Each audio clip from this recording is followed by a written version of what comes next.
You're listening to Two Mics and a Guest, a podcast of people's stories and the career pathway that led them to where they are. And now your hosts, Michael Holliday and Mike Young.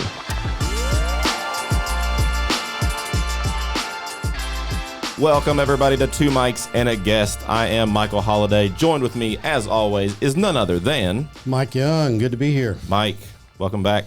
We've got two guests today. So for you that are not watching the YouTube version and you might be listening, Two Mics and a Guest is Two Mics and Guests, plural today. That's squared. Yeah. So who do we have in the building today? We've got Tim Decker and Stephanie Miller. I've started to call you the wrong name again like I did a while ago. So that's my bad about that. My wife will be laughing about that. Two professional pilots. We're very excited about this. This is Aviation Month, right? It is Aviation Month in November, and we're going to have a former NASA programmer in a couple of days. We're going to be interviewing for that, and then we've got some other pilots coming in later on the month. So, good. Appreciate you guys being here today. Appreciate you having us. Yeah, thanks for having us. Sweet. Wow. We sent the jet over to get them. Yeah, right. They flew their own. Yeah. No, that's a good way to commute. We appreciate you guys being here. I know y'all are friends with Dr. Katrine Stevens, our director, and she kind of connected us with this, but I appreciate y'all coming over today. Yeah, thanks for having us. Now, located in the Nashville area, That's correct? True, yeah. Tell me about what you do. What's a day in the life of aviation? Tell us what you do, where you're at now. You're at FedEx. And we're going to start with me, I guess? Yes. Big shoes to fill. Well, I've been flying my whole life basically since high school, and I'm 50-something now, so you can do the math. But fly for FedEx right now, and I'll start back in high school. After high school, I soloed an airplane after my senior year of high school, and then after my freshman year of college, I got my private pilot license because I really wanted to be a professional pilot. And so I did the ROTC thing, like Air Force ROTC, right. And it was a 4-year program at Ohio State University, and was very successful. Luckily got a pilot slot, went off to pilot training in the Air Force after 4 years of college. And I did that for 20 years, flew various airplanes in the Air Force. And then after the Air Force, I did some corporate aviation, and now, like you said, I fly for FedEx. Very cool. How about you, Steph? I shorten everybody's name. Is that all right? Stephanie, my bad. Yeah. No, actually, only my mom calls me Stephanie when I'm in trouble, so Steph works perfect. I'm currently a certified flight instructor, so I'm the person that would have taught Tim at 18 how to get his private pilot's license, and then if you didn't go the military route, I would have trained, a private pilot to become an instrument pilot, then a commercial pilot, and then if they had the desire to become a certified flight instructor, that route, or get their multi-engine. However, their career path in general aviation versus military aviation, how that looks. I came from an airline family. Dad was a pilot, mom was a flight attendant, aunt was a flight attendant. And I kind of bucked that for a very long time. I was like, I ain't doing that, right? Like, I'm doing what mom and dad do. Exactly. And then about, 8 years after graduating high school and jumping around and various degrees that I got, I was kind of looking at the lifestyle of, being a commercial pilot. And I was like, man, that's the best job ever. How do I do that? Thought the military route was the way you had to go, and had a friend that was not going the military route, was going the college route. 3 years of flight training later, I graduated, as we would say, earned my ratings, and then started teaching. With the long-term goal of returning to an airline and becoming Tim here. Yeah. No, it's the kind of thing that a lot of us haven't been around that much. My only connection with aviation was flying off to offshore oil rigs on a helicopter or getting on commercial airlines, right? And my cousin, they have a big farm in Louisiana. They got a little single-engine plane that they would fly around the farm kind of thing, look at. He got his license, similar kind of thing, but it was more just kind of a casual thing. And I didn't tell my mom when he took me up. She did not want me to go up in that little paper skin plane or whatever it was he had. Canvas, yeah. Oh, it was fantastic, though. It's exhilarating. And so a lot of times it's seeming it's almost untouchable with what you guys are doing. Y'all make it sound routine, though. What's a routine day look like for Well, that's kind of the end goal, and that's where people don't realize if you get to one of the major airlines, and when you say majors, we're talking about Delta and Southwest, American, United, and then the two major cargo would be UPS and FedEx. So those are what we consider the majors. That's where you can earn some good money and fly some decent schedules. So right now, I probably work about 15 days a month, and then the rest of the month, I'm home doing stuff like this. Those 15 days, I'm gone. I'm staying in hotel rooms, so it comes at a cost, but you can make, kind of doctor, lawyer type, salary and be home a lot at the same time, especially once you gain some seniority in the whatever airline it is and so forth. And that's what gets a lot of people. They're like, wait, I can do that. And it's fun, too. You're not behind you're not in a cubicle trying to sell something or whatever. It's a fun work. The pilots that I do know, it sounds like an addiction a little bit. I mean, they kind of love being there and doing it. I mean, it seems like. Yeah, I mean, I fly on the side too, and when I'm not flying at FedEx, I'll do some instruction like Stephanie does, and I have my own small airplane that I fly for vacation or to see relatives and friends and so forth. Right. What's a day in the life of your gig like?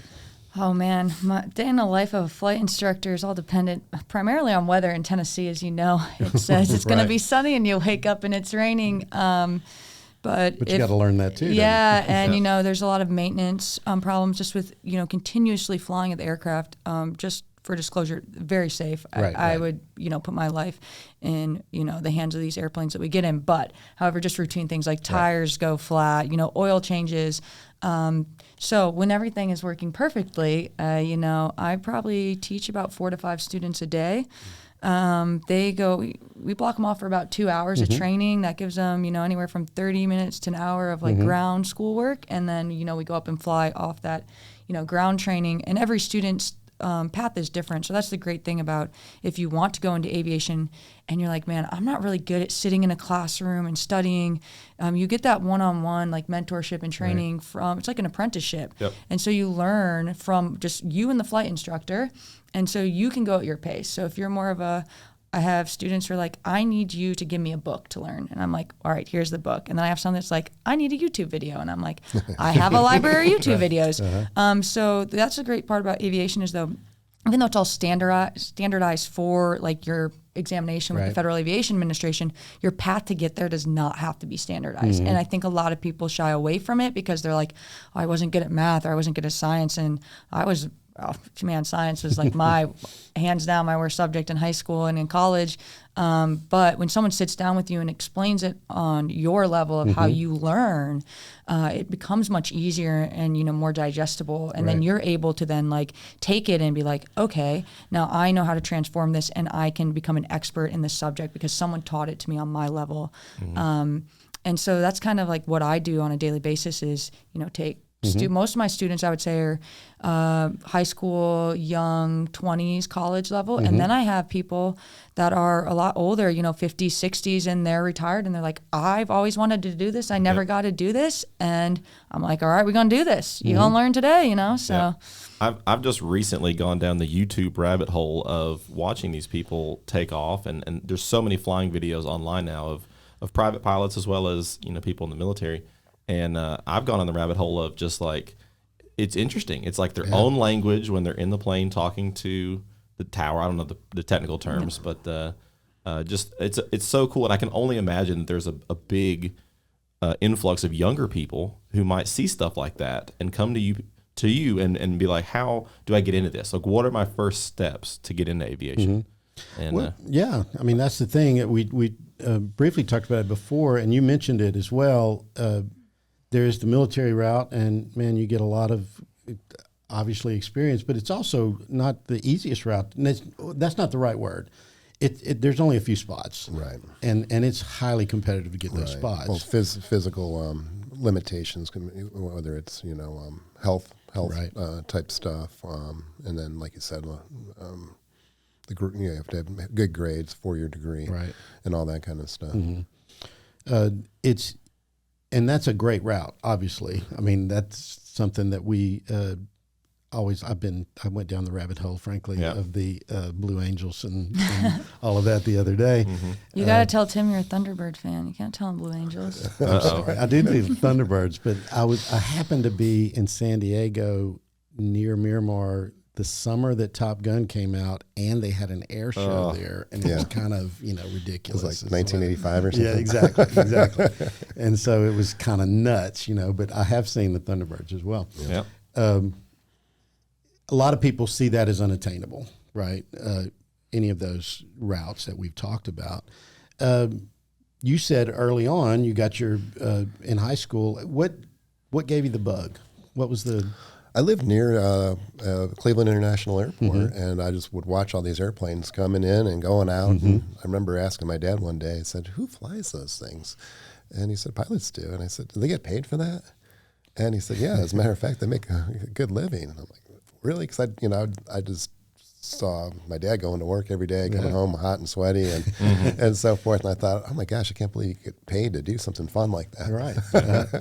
So I knew when I was probably 7, 8 years old that's what I wanted to do. So I just kept focused on it. How do I do it? How do I do it? How do I do it? It's funny. I went to my high school counselor. Our high school counselor made I think we were in 10th grade, made all the 10th graders come in and talk about, hey, what path do you want to do, college or technical, or what do you want to do? And I said, I want to be a pilot. And she said, I'm not really familiar with what to even tell you to do there. Yeah. I want you to go out to the secretary and tell her that you need to come back in next week. And you get any appointment next week. So I did. And I thought I was in trouble or something. And, bless her heart, she went and researched it. And then she came back the next week and she said, hey, there's about 3 different routes you can do to become a professional pilot. And I said, well, what are they? And she talked about the civilian route where you just go and pay and get all these licenses through flight schools. And we kind of a middle class, maybe lower middle class family. We didn't have the money to do that. And she said, and there's some colleges that you can go to that specialize in flight training. There's Embry-Riddle, which is down Daytona Beach, Florida, and there's other ones. University of North Dakota is a famous one. And you can do that, and you get your 4-year degree. And I said, yeah, I know my parents really want me to get a 4-year degree, so maybe I'll do that. And then she said, well, it costs, you have to pay for all the flight training on top of college. So it's, double the cost of a regular 4-year degree. I'm like, ooh, that's not going to work. And I said, what's the third one? She said, the military. And I said, how do you do that? And she said, well, you have to apply to one of the academies, like the Air Force Academy or Annapolis or West Point, and get your 4-year degree there, and then you can do it. And so I did that, and I tried to get in the Air Force Academy. I got accepted to it, but you have to get a political nomination or appointment. Oh, wow. Yeah, so I got the nomination, which the congressman nominated 10 people, but only accepted 2. So I got one of the 10, but didn't get appointed. I'm like, oh no, what do I do now? Right. Then I found out about this thing called ROTC, where you can go to 4-year college, do it, and they actually pay you a little bit of money every month on top of, for doing this. I'm like, oh, that's good. Right. Did that, and worked really hard. I got my private pilot license beforehand just so I would stand out from all the other, freshmen and sophomores. Right. And that worked out. Kept my grades up and played sports. And that worked out well for me. So there's all these different ways to do it. And I thought that was really neat that high school counselor did the research, didn't make something up. Yeah. And told me to come back that next week and gave me the three routes. I can't imagine that's an everyday thing for a counselor is pilot maybe necessarily. So they're like, oh, I got to go check and let me get back to you. Yeah. Well, this is my first year in this gig. I've did some other things, but my wife is a school counselor, and they do try to do that.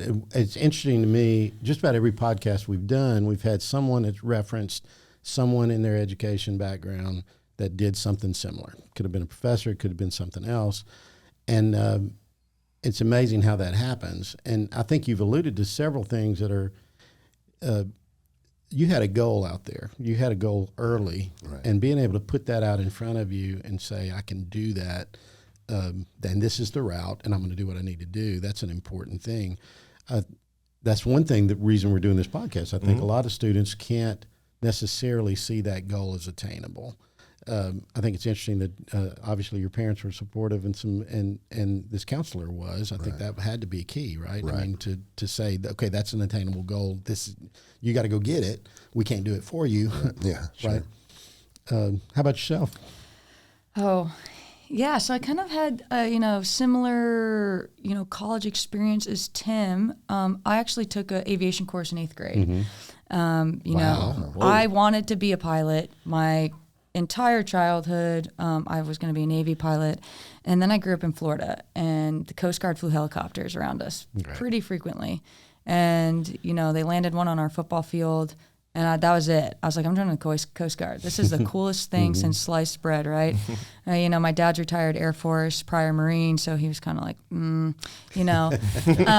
but that's kind of, where I was set. But I took this aviation course. My dad's friend took me up in a little small prop plane, and I did not like it.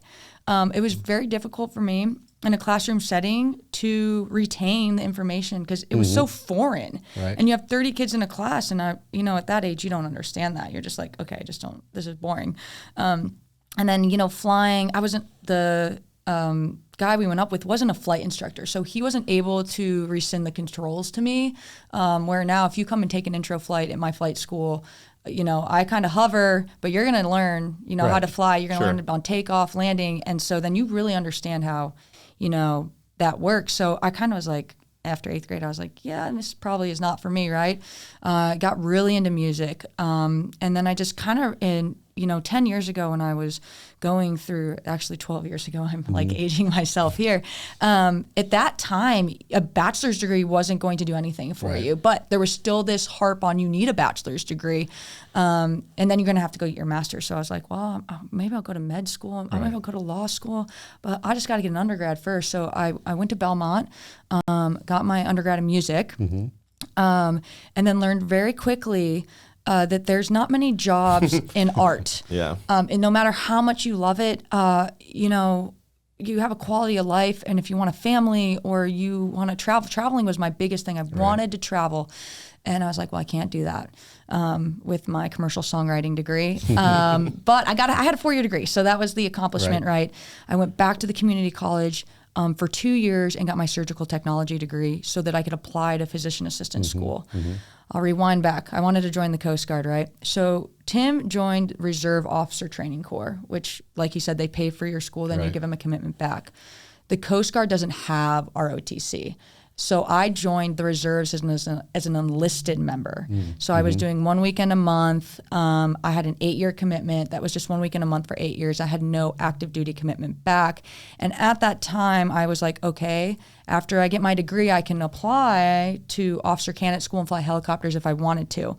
When it came to that point of graduation and am I going to go into the military full time or am I going to go into healthcare? Healthcare just seemed like a more long-term, sustainable goal for me. And I loved Nashville. I didn't grow up here. Grew up in Florida, and Nashville was, cultural, small, big city feel. And so I didn't want to move. And that was the one thing with the military is you do have to move. Yep. And so I was like, let's go the healthcare route. I got the 2-year surgical technology degree, worked in the hospital for less than a year and was like, what am I doing?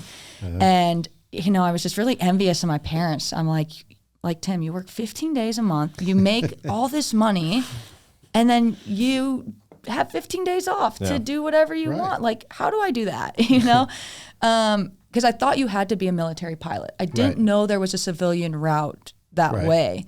And then I actually, luckily Facebook was, a thing.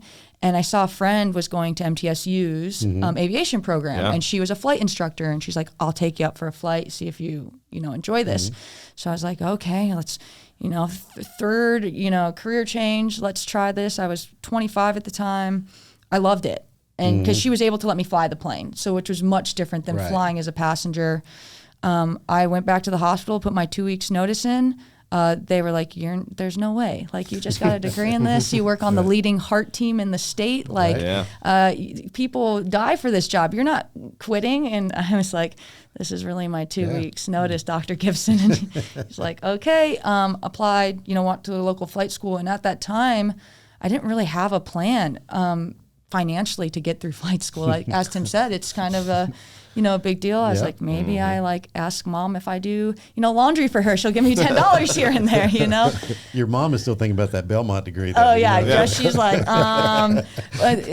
well, luckily the Belmont degree will serve a purpose. Most major airlines like FedEx and Delta do require a 4-year degree. It can be in basket weaving. However, I actually don't know if basket weaving is a degree, but I just remember being told like any 4-year degree. Yeah, any 4-year degree. So songwriting, composing, that'll work. Yes, it'll work. So that degree actually does. You said my I love mom is Belmont, shaking. by the way. I'm just saying that. It's just, that's classic Belmont.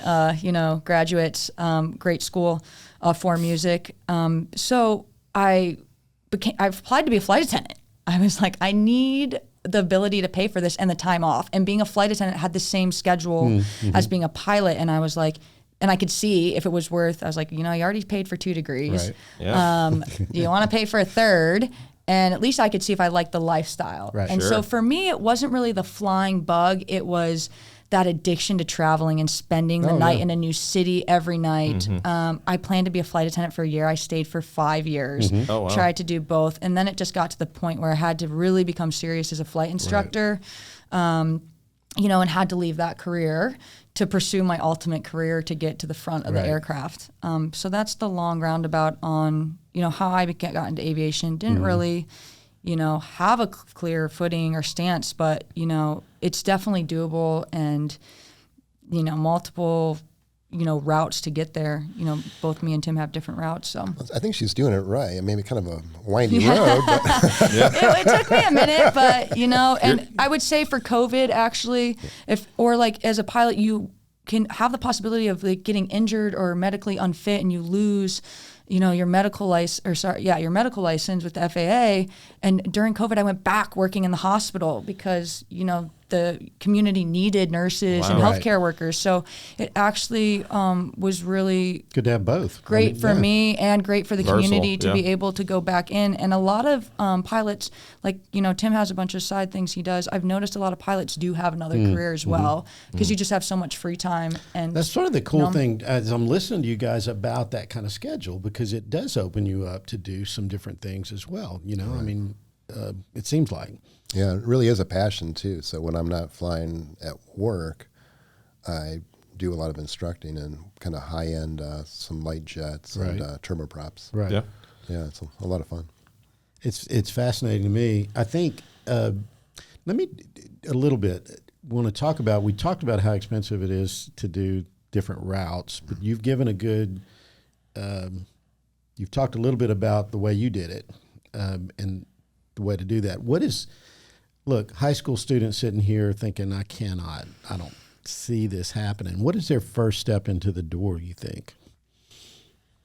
Apply to a 4-year degree. If I could go back and do it, I wish I had my 4-year degree. Obviously, I don't have any regrets about the path I took. I think I learned a lot and I grew a lot as a person and experienced a lot. But, if you could go back, getting that 4-year degree, whether or not you need it for the military, whether or not you go into the military or not, it's really going to serve you in your aviation career. Yeah. And also, from a financial standpoint, you can apply for student loans now, and there's grants and scholarships that might have not been as prominent. When Tim was going through college, I don't know what that landscape looked like, but right now I know that you can, fund it from a student loan standpoint. So we have students come into my flight school ask me the same question. They're like, I can't really, how do I afford this? And, we would love to train them, but unfortunately, we can't offer financing. So I always refer them, to the local college with a flight program. Mm-hmm. I have a friend who actually did the MTSU aviation program and out of there got a job in Memphis with FedEx. And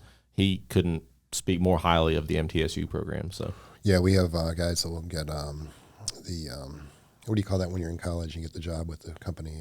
An internship? Internships. Yep. Yeah, we have internships out of MTSU, other various colleges, and those guys will work behind the desk and tell us the status of the airplane and help us out with international customs type stuff. And they're real smart on that, even catering, all that kind of stuff. So they'll internship there, and years later you'll see them back flying because they've gotten their hours. So the big thing is you need 1,000 hours of turbine PIC, pilot in command, in a turbine airplane.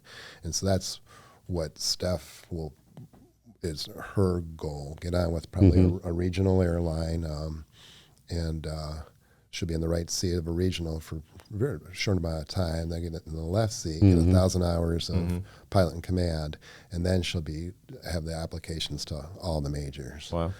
Out, and with your connection as a flight attendant, that will serve you well. Yeah. It will. Well, I think the connection thing's an important point too. I mean, internships are sort of the way people interview now. Frankly, I mean, it's a connection point. It's learning how to work in those situations and being placed in those situations.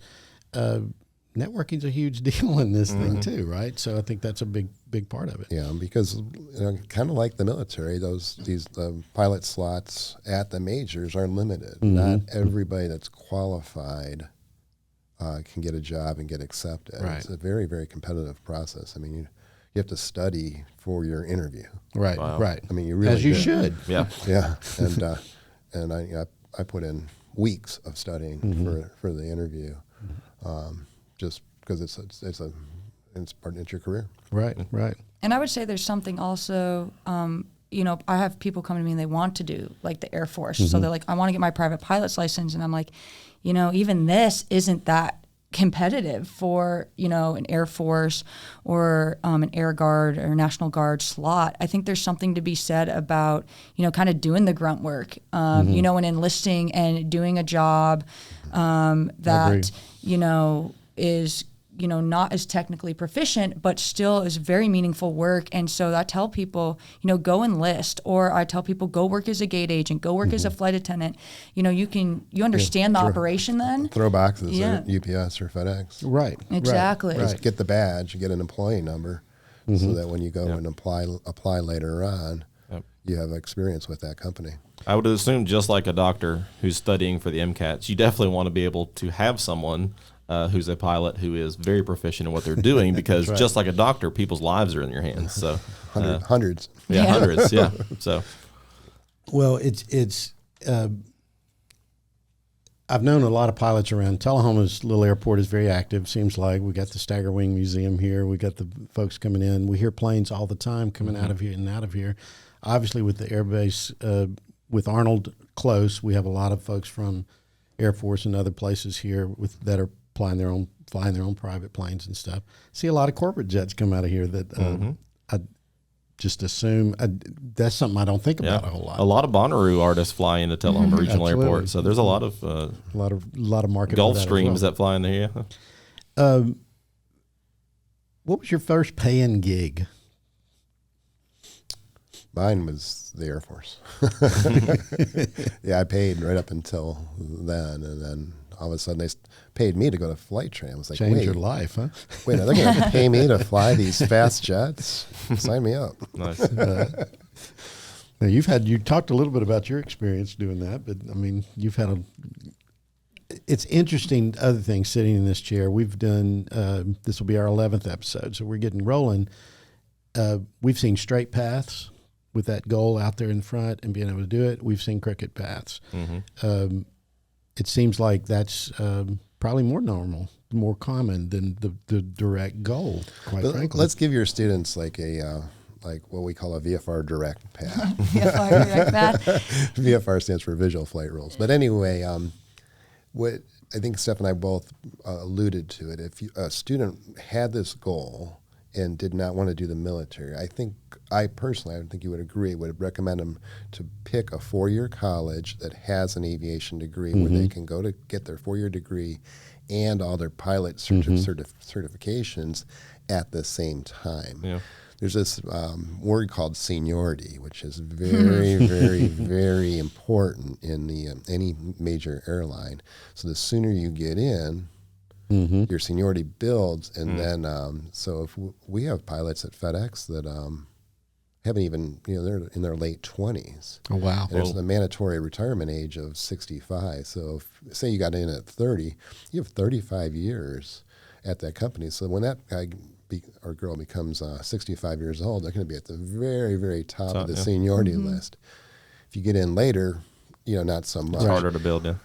Yeah, it's harder to get those sweet schedules and vacation time and all that stuff that comes with seniority. So that would be my recommendation. If one of the students listening wants to do something like this, find a 4-year college. It could be MTSU, it could be Embry-Riddle, North Dakota State University, or there's other ones out there that do it, because you'll need that 4-year degree to get hired by a major eventually. Yeah.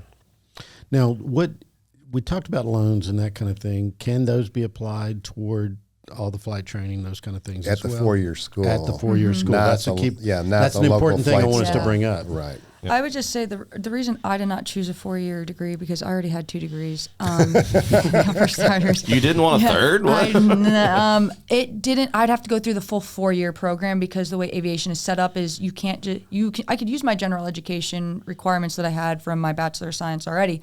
The problem is that the aviation part itself is spread out over 4 years. Gotcha. So it was going to take me 4 years to complete flight training, where I could have just gone, which I did, to a flight school, and it took me less than 2 years to finish all the flight, ratings that I needed.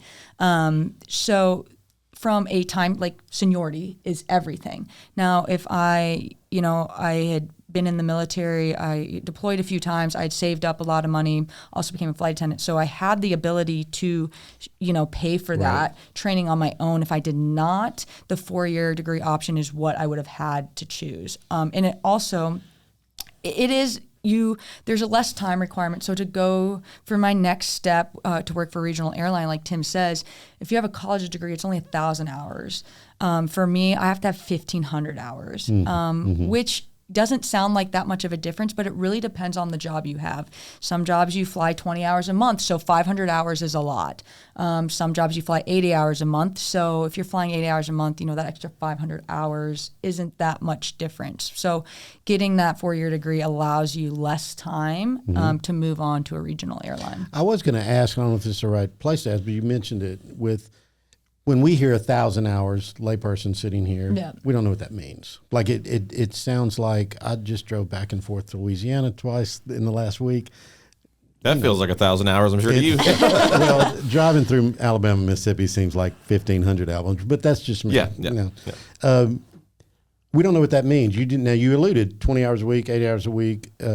On that front end, what kind of time frame? It depends on the gig, right? It depends on where you're working. Exactly, and whether I would say, as a certified flight instructor right now at my current airport and the current flight school I work at, we can average about 50 to 60 hours a month. You go somewhere, maybe a smaller city that's not, Nashville, it's going to be less. That's always dependent on, the need to fly and how many people are coming in and out. And I think the military is even a smaller requirement. It's 750 hours, to go to regional airline if you have military training. And I think Tim can speak to that just because, one, the training is just so highly, specialized, but two, they fly a lot less than general aviation pilots. The amount of time when you're at a unit isn't, were you flying 60 hours a month, Tim? No, but we flew a lot faster. Yeah, they flew a lot faster, so. I always like it when helicopter pilots say, "Oh, I have 5,000 hours," but you didn't go anywhere. Yeah. Exactly. I literally didn't go anywhere. You just hovered. I made circles, yeah. Oh, goodness. No, I did. I had fun, just a summer job working offshore, but we would fly out. And most of those guys were military guys that had done their time with that. And now they're flying for, used to be petroleum helicopters and a couple other big companies, and they flew all sorts of kind. But our flight out to the rig would have taken you in a jet, just a couple of minutes. Couldn't land there. That's the only problem. It'd take you longer to taxi than to get there. Yeah, he would have to dump me out the window, though, in a parachute. So, anyway. So I want to selfishly ask, I don't know if to jump in here, but I want to selfishly ask, what are some of the cooler aircraft that you guys have gotten to fly? Like, I know that's an elephant in the room question that some kids are going on. They're like, I want to hear it. What have you been in? Like, what have you done? And I know, Tim, you've been in some stealth, right? I mean, Yeah, we flew the first stealth fighter. It's called the F-117, made by Lockheed Martin, and that was pretty amazing because literally the bad guys couldn't see you on radar, so that was the first line of attack to if we needed to. do you have to prepare specifically for that aircraft because of are the instrumentations different than other aircraft, or No, that's pretty much the same. It's in the military, aviation in the military is more about employing the weapon system. Like we don't really talk about flying, like takeoff and landings and instrument procedures and so forth. We focus all on employing employing the weapon system. So in the F-117's cases, laser guided bombs blowing stuff up, and each weapon has minimum and maximum speeds and altitudes. Oh wow, and parameters to employ it. And so you spend your time, focusing in on a that. vault, like a top secret vault, studying Right. this stuff so that you can employ the weapon system. Oh, wow. properly. And the other one airplane I flew was very interesting was the U-2. It's a spy plane, and it flies very, very high, so high that you have to wear a spacesuit. no kidding? I saw that on your bio, and I was very interested in that one. Yeah, We and- may have watched a YouTube video before you showed up today. Yeah, that it flies about twice as high as all the airliners. So if an airliner's at 35 to 40,000 feet, we're twice as high as that. Wow. And so if you ever look up on a clear blue sky and see an airliner flying up at altitude, and you see this little tiny airliner with the contrails behind it, Yeah. I would look down and see these that. little Wow. tiny airliners with contrails behind them. Well, when you look up, is it more black than blue because Yeah. you're so high up? Exactly. Wow. Yeah. And people will say, well, why do you have to wear a spacesuit? And it's really all about pressurization. Sure. And right now, at sea level, there's a lot of pressurization. Is that similar to what they call a G suit or something? No, that's different. That's different? That's different. Yeah, the pressures, the sea level pressure is what's holding this bottle of water. The molecules are holding it together. So if we wanted to boil this bottle of water at sea level, it would boil at 100 degrees Celsius or 212 degrees Fahrenheit. If we took the same bottle of water up to Denver, where would it boil? Does anyone know? Would it boil at the same temperature, higher or lower? I don't know. I failed that part of science. I don't know. Higher, come on. I would think lower. Lower, yeah, because the pressure, the air molecules, as you climb, they spread apart, so it's just easier for it to boil. At 5,000 feet, it's going to boil at a lower temperature. So I don't know, maybe instead of 100 Celsius, we'll call it 90. So that's why Celsius or these something suits like come that. into play. Yeah. So it's 63,000 feet, and we flew above that. Guess where this water would boil? We'll ask our nurse. Oh, I don't. Well, She has way more school than any of us. What do you think my temperature is right now? I'm perfectly healthy, about 98 degrees or Yeah, something. probably Right? 97 to 98. Yep. And that's where this would boil. No You could hold it and boil it. 63,000 feet. If it wasn't pressurized, it would start boiling at 63,000 feet. And have you ever opened up a bottle of soda? And what happens when you open up a bottle of soda? It comes out of solution because when you're inside there, it's pressurized very hard, right? And when you open it up, you did a rapid decompression, and so the liquid came out of solution and it bubbles. So at 63,000 feet or above, which we flew above that, if you became depressurized, so if you lost the engine, you had to eject because of structural failure, a missile hit you, whatever, you're in enemy territory. If you didn't have the spacesuit on, your blood would boil, and it would come out of solutions. There's no holding your breath like Arnold Schwarzenegger movies or all that. There's no holding your breath. There's nothing. You're instantly dead. So the spacesuit, it would sense the cabin climbing, and it would blow up, and it would become your cabin. That's what the whole point of the spacesuit is. It becomes your cabin, and it keeps you alive. Wow. I just had a flashback to an old 80s movie. It was Outlander or something like that, where they're... I think there was an Arnold Schwarzenegger one where in space he's holding his breath. Yeah. Like that. You're in a complete vacuum. Good luck. It doesn't Now, work. look, this is an intriguing question that came to me. When you're flying it, how does it feel to fly at 63,000 feet as opposed to... I hate to disappoint you, no different. That's what I'm curious. No, but I'm curious because, and I appreciate that answer because it seems like it would be different, The only thing different is you're wearing this literally. And I guess the spacesuit. aircraft design is for different pressures and stuff, to be able to withstand that kind of stuff as well. I'm assuming. Yeah, it is pressurized, but in the event of a depressurization, you would need the space. Got you. Just just like an airliner, in the event of a depressurization, the oxygen mask would fall out, and the pilots up front would reduce the power to idle and lower the nose and get down very quickly, while the people in the back are putting their oxygen masks on. Right. Now, you've flown. What kind of planes have you been flying in? Big shoes to fill after Tim there. No, they're all. Tell us about the Coast Guard stuff. I don't know about the Coast Guard stuff. Yeah, so I was going to say the coolest things, and I personally have not flown, but flown in, all the search and rescue helicopters within the Coast Guard. I love helicopters. They're one of the most fascinating things to me. Tim brought me in his plane here today, and it's the first time I've ever been in a Cirrus, and that was, up on my list of pretty cool aircraft that I've flown, but in general aviation, you kind of just stick with one plane and then you train in it, you teach people in it. So I haven't had the luxury of, branching out, but, within the Coast Guard, I've driven some pretty cool boats, I would say. Anywhere from a 25-foot response boat, drug interdiction type boat, search and rescue boat, to 29-foot, to 41, to 45-foot. And those things are going pretty fast. And I will say... You're making cigarette boats look slow, yes, aren't you? I will say in the plane, once you get off the ground, you can't really, like Tim's saying, you can't tell how fast you're going. You're going fast, you can look outside, you don't feel it. Right. And these boats... You it. feel it. And that was one of the other things, too, when it came to decide if I wanted to go the aviation route in the Coast Guard or continue to be a boat captain. We call it a coxswain, actually. But layman's term is captain. It was like, man, I love doing this. This is exhilarating, adrenaline rush. And so being able to be an airline pilot or, commercial pilot still allowed me the time to serve in the reserves and do what I call my fun job. Right. And drive these multi-million-dollar boats. That I kind of like Tim. I'm like, you're paying what? What? Yeah, exactly. That's it's kind of crazy, but my big background on machinery is all mostly nautical. I do fly a nice single prop Cessna 172 is what I train out of, what I have most of my time in. And I would just say for anyone who's maybe not sure about a degree program, like, hey, I don't know if I want to declare my major yet or not. I don't know if aviation's a thing. Come out to the flight school. Intro flights are very affordable. We call them an intro or discovery flight. Come up, we'll let you fly. You can experience it yourself. And then, most people know right then or there. They're like, I want to do this or I don't want to do this. It's pretty black or white. There's no maybe. So, the 172 kind of, in aviation will make, like Tim saying, I've gone a lot farther than you in his, large jets there. But, the 172 is a good training aircraft, to decide. Sure.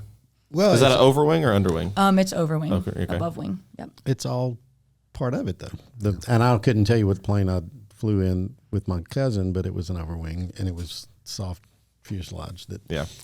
My best friend's dad has a Piper canvas plane, a Piper Cub Pub, something like that, and it's canvas. And the first time I went up and touched it, I was like, "You're flying in fabric? Like, this blows my mind." But he's also a general in the Army. Went to West Point and actually helped develop the Apache helicopter, which if you go into his office at his house, he just has all these major awards from the U.S. government about thank you for your participation in developing the Apache helicopter, which is now so quick Google. I'm looking at your email address, Tim. We looked up your flight air show stuff you were doing. What type of plane is that? That was a Pitts S2B, so a Pitts special, and I was a professional air show pilot for a while too, about 7 years, and did air shows on the weekends. Was that like a staggered wing biplane? Is that what that was? It's a biplane, so 2 wings. Okay. Yeah, very, very strong aerobatic airplane. Okay. You can do basically any maneuver, and that was a lot of fun too. I bet. It looked fun. Any other aircraft y'all want to talk about? Yeah, I would just encourage the students to, set a goal and stay focused on that goal and have some grit. And, you're not going to always succeed. You're going to stumble and you're going to, fail occasionally and so forth. But who cares? Just stick at it, just focus on it and keep the goal in mind. And what I would say is, if somebody else can do it, you can do it. There's there's thousands of airline pilots out there. If they can do it, You can do it. We're so lucky to be in this Tullahoma community because this town is so much about aviation. I've seen, middle school age kids are a part of the Civil Air Patrol, and they're out here at Tullahoma Airport. And we have Life Flight, which has a hangar out here at our airport through Vanderbilt. And this town with the Air Force Base and with our regional airport, there's so many aviation opportunities in our little community, but as well as the state of Tennessee and everywhere. So just ask somebody, There's a lot of expertise out there. Yeah. Steph, what would you tell your younger self? Oh, what would I tell my younger self in a summary that's not a 5-page letter? I would say it gets better. It's hard. Would it's your difficult. younger self listen to a 5-page thing? Probably not. So, it'd have to be like a tweet. So tweet version would be under 140 characters. It's rough. It's hard. You don't think you can do it. You're going to want to quit every day of flight training. But just do it. It'll be worth it. And you're going to finally get it. I remember, my first private pilot lesson, the main way to get to an airline is to become a flight instructor. Right. It's the quickest, fastest way once you become a commercial pilot that's not, the military route. And I was like, there's no way I can teach people this. How? Ever. And you get to that, it's absolutely doable. Like I said, science was not my forte at all. But aerodynamics is very different, than biology, chemistry, physics. So, don't let someone say, oh, you can't go into this because you're not good at science. Aviation's its own science, even though it is a science. Just keep going. You're going to feel like you're drinking from a fire hose and like you're drowning, but, it's worth the quality of life, which, at 18 you don't necessarily care about, but now at 30, I'm starting to look at the long term and, see the life that Tim has now. And you're like, hey, just put the effort in and don't give up. I'm sure that first solo is very nerve-wracking. I can only imagine. Oh, I refused to do it, and my instructor had to jump out of the plane. I was like, where are you going? And the plane's still rolling. I was like, oh, no. So it's like you're taking off or, it's like, flight or fight at that point. Yeah. And so then I was forced to do it. Do you just get up in the air and look over and go, oh, there's no one next to me? Oh, it was just a very surreal experience. But I will say I have students who were like, will you get out as an instructor now? They're like, can you get out of the plane yet? Like, I want to solo. And I'm like, we have 3 more lessons still, so it's definitely a different experience, for everybody. But if you do have that fear, it's definitely overcomable. Yeah. Tim mentioned it by name, and you said that the grit thing is a big deal. And so much of our students are worried so much about what everybody else thinks about them, right? What that looks like. And a lot of them make decisions based on that. But I think having that goal out there, like you've talked about, and having the support of folks to do it is helpful. Yeah. So, well, it's fun. Yeah. I mean, it's a fun profession. Find something that you enjoy and then ask yourself, can I make money off this? Yeah. Well, there's so much also if you had gotten a 4-year degree in aviation and you decided, hey, being a pilot isn't really what I necessarily want to do. The aviation world, the airlines, FedEx, UPS have so many other jobs that you can do that it is just, when I was a flight attendant, you got the flight benefits. I've been to 23 countries and my airline took me there for free, to vacation. You get, if you're not married, you get a travel companion to go with you. The health insurance is great. Any type of benefits, disability, dental. So just working, I would say, in the aviation industry, even if it's not as a pilot, is, people always ask, how do you go to all these places? And I'm like, work for an airline. You don't have to be a pilot to work for an airline. Yeah. It's amazing just in my lifetime. I love Southwest.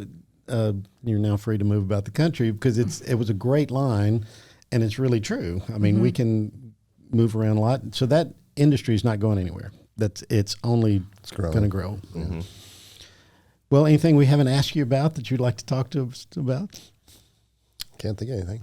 No, I think that about covers introduction to getting into aviation. Yeah. Thank y'all so much for being here. I know you guys probably have busy schedules and you got a lot going on, but flying into Tullahoma, we definitely appreciate you being here. Well, we're going to put some links to some of the airplanes you've flown so we can show some of that. And the ones we reference. So if you're watching on YouTube, you'll be able to see these planes. We'll put them on the shot, but we'll also include something there for the audio version if you want to click and go see some of these planes that we've been talking about.